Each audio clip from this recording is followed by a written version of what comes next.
Hi, and welcome to our market update for October 2025.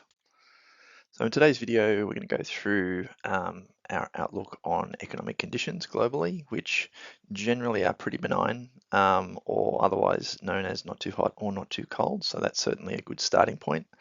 Inflation has been trending down over the last couple of years, but there are still risks out there that could mean that inflation could start to head a little bit higher, and we've already started to see some evidence of that here in Australia. Interest rate cuts, there have been many globally, 64 in total through 2025. There will be more rate cuts ahead, but the number of rate cuts looking forward will certainly be diminished given we're a fair way through the interest rate cutting cycle. We'll also give an update on the share market, two key sectors being technology and healthcare, and we'll wrap it up with implications for portfolios. So firstly, looking at global growth trends, as I said, the world economic growth outlook is pretty stable. It's basically going to be sitting around 3% per annum over the next sort of 5 years or so, which is pretty much in line with historical averages. So that's a pretty benign sort of global growth backdrop. And then when we look at the economic growth outlook here in Australia, you can see that it is also pretty benign. It's more or less in line with historical averages, sitting around about 2.5% per annum. And I guess the notable positive contributor to economic growth over the last couple of years in particular has been public spending or government spending, which are those green bars in the chart that you can see. The other notable feature for the Australian economic growth backdrop is the fact that we have had a per capita recession over the last couple of years. Or said another way, GDP growth has been propped up by immigration numbers. So that has come off in recent times in terms of the immigration numbers, but over the last few years that has certainly held up the economic growth more broadly. And when we kind of look at other measures of economic health, this one on the slide here is really just a bit of a heat map of a range of different types of economic indicators. What you can kind of see if you just stand back and squint a little bit is the fact that most of these indicators are unchanged or have improved in the last year or so. So certainly that is pretty good. And this is looking at the US, which is the largest economy globally. So we do certainly keep an eye on that market. So generally speaking, the US economy in general terms is looking pretty good.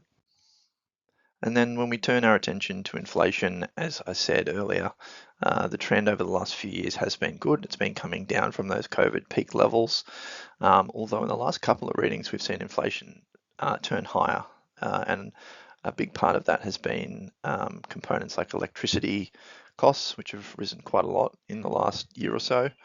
But the inflation peak that we had a few years ago, certainly not expecting to see anything like that again, but we wouldn't be surprised if inflation does kind of has bottomed out and will move higher, although we suspect it's probably going to sit between 3 and 4% going forward.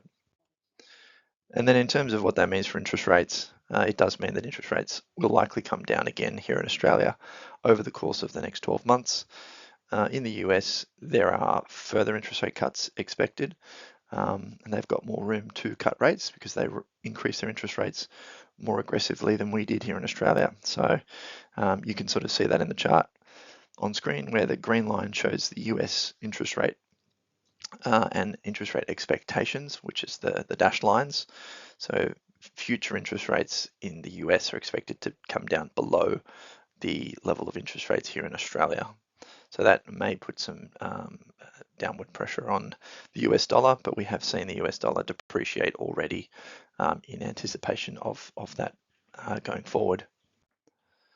Turning our attention now just to the Australian and US share markets. So first point I want to make here, which is what I've been making for several quarters, is the fact that the Australian earnings growth outlook does look pretty anemic.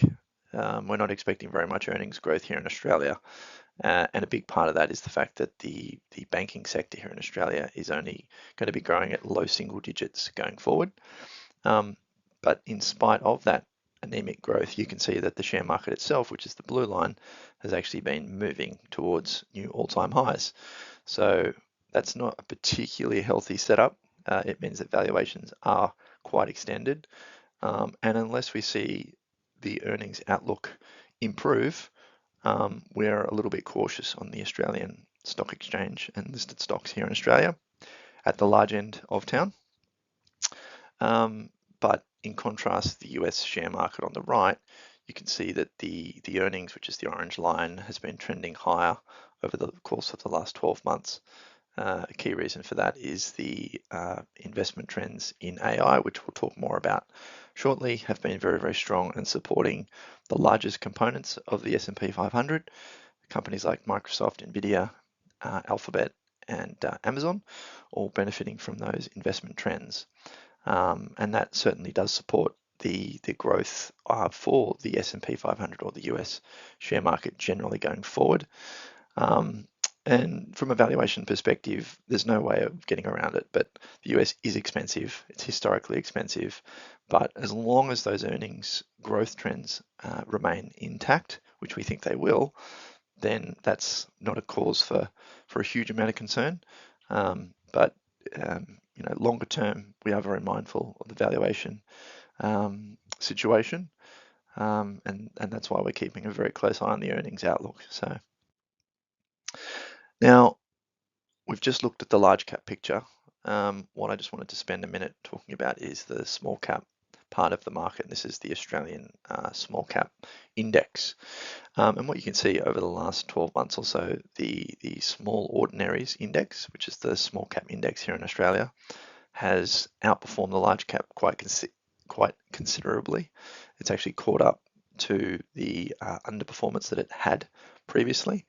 And so that's been a part of the market that we've had some exposure through a few different managed funds in our portfolios. Now, I guess the key question is the run over for small caps? Is the opportunity gone?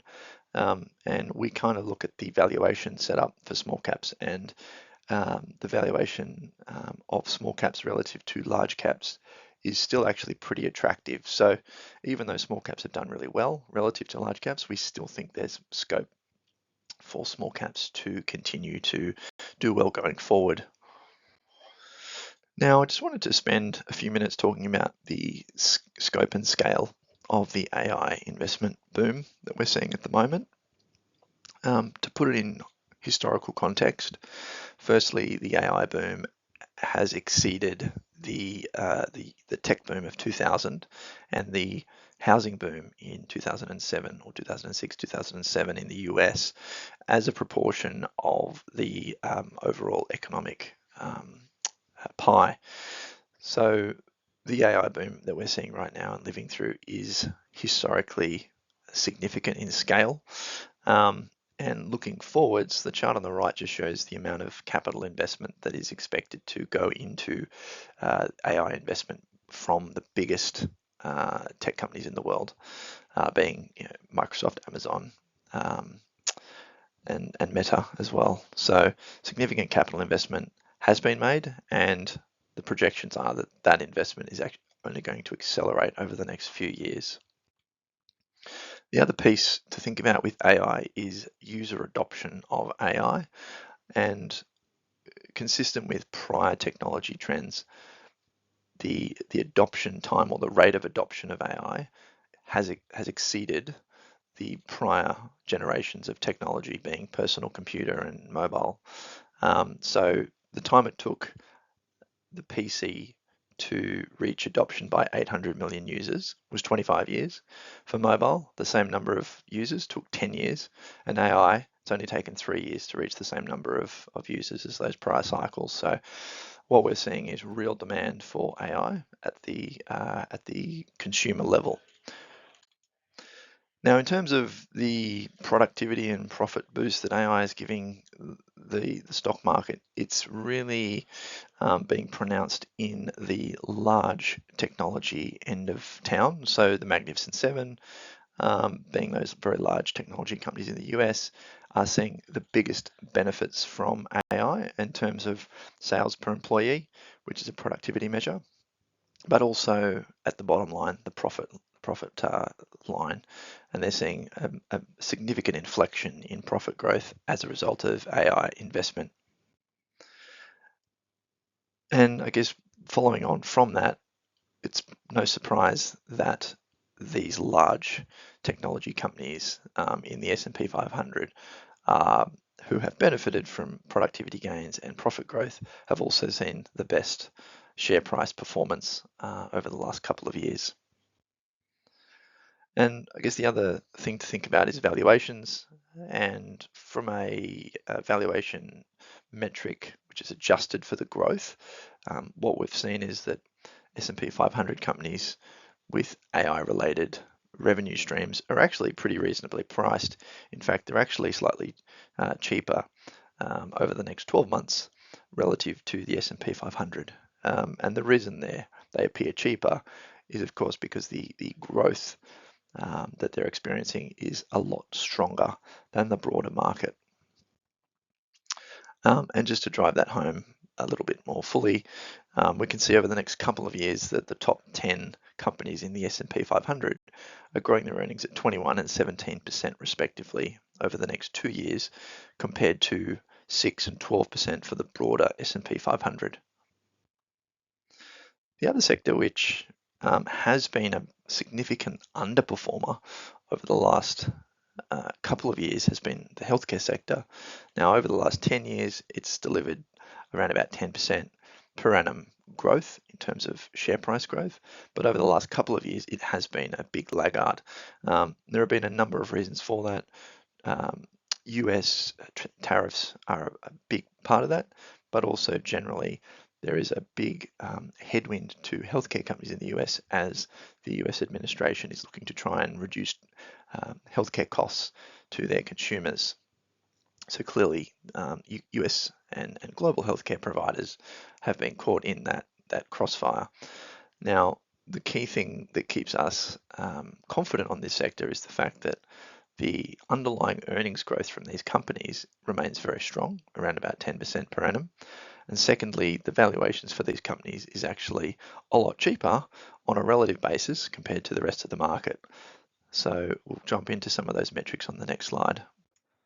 So when we look at the US healthcare sector relative to every other sector in the S&P 500, what we see is it's got the 10% earnings growth levels, which are probably in the 50th percentile of all the sectors. But the thing that keeps us quite positive, as I've just talked about, is the valuation. So the healthcare sector is basically trading at historical average levels, whereas pretty much every other sector in the market is actually trading at between sort of 10 and 30% above the historical averages. So healthcare definitely ticks the box when it comes to growth and valuation as well. So wrapping it all together, what does it mean for portfolios? So firstly, equities are the long-term growth engine of portfolios, but given where valuations are at, we would not be surprised to see some volatility and some consolidation come through. And we've already seen that in the last day or so with President Trump ramping up his tariff against China. So that certainly has sparked a bit of a pullback in the market just in the last day or so. In terms of Australian versus international equities, we still have a bias to international given the growth outlook and the leverage and exposure that you're getting there to the AI investment trend. And secondly, because the Australian equity market is quite narrow, there's a lot of exposure to the big four banks, which are not generating very much earnings growth over the next few years.